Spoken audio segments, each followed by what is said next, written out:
a lot of people find that when they're in the midst of life, that other people tend to frustrate them. So someone cuts them off in traffic, or just someone does something very small. And I'm guilty of that. So like I've worked in customer service, and when you work in customer service, you tend to notice the worst things about customers rather than the good things about customers. Like if someone doesn't say thank you or something like that.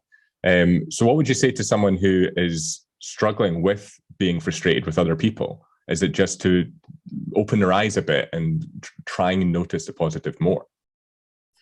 I worked in customer service for a long time. I know exactly what you mean. I don't know whether I want to be so bold as to tell somebody what will work for them. But those difficult people are not going to go away.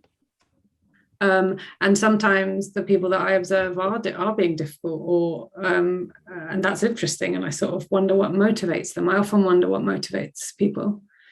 I remember hearing somebody say that whatever, something difficult would happen to me with somebody, and they said, oh, maybe it would help to think that they're doing their best in their circumstances.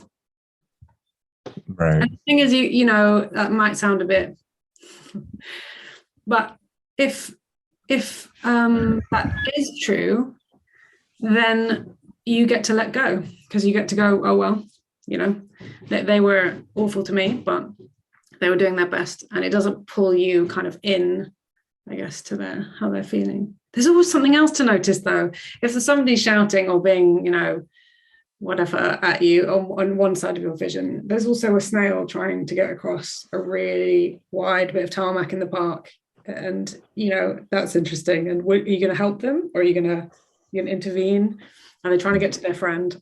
So yeah, I think it's just about trying to do that. It's not always easy though, is it? I could sound really privileged saying this, like, oh, look at the snails. I mean, for some people, that their lives are really hard, and there's lots around that's, you know.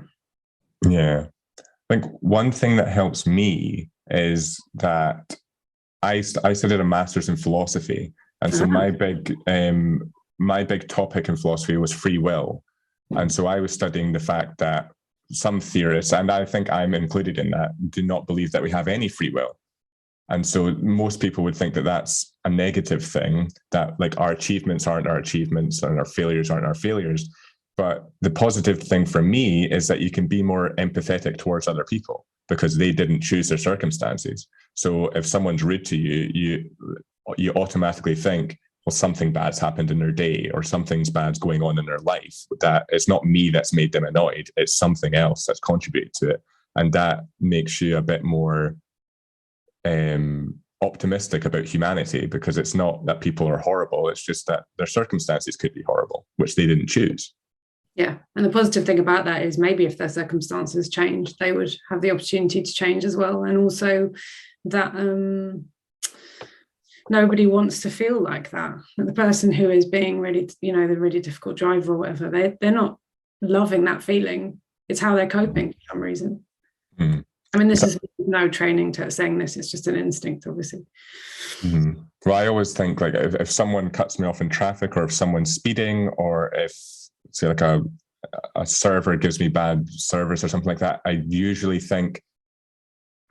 think that if someone cuts me off in traffic, it might be that they might be driving to an emergency. They didn't cut you off just to be really annoying and ruin your day. You're the one that's letting it ruin your day. It's not that person. And so I always think like they could be in the worst possible situation right now, and that's the best they could do. Same.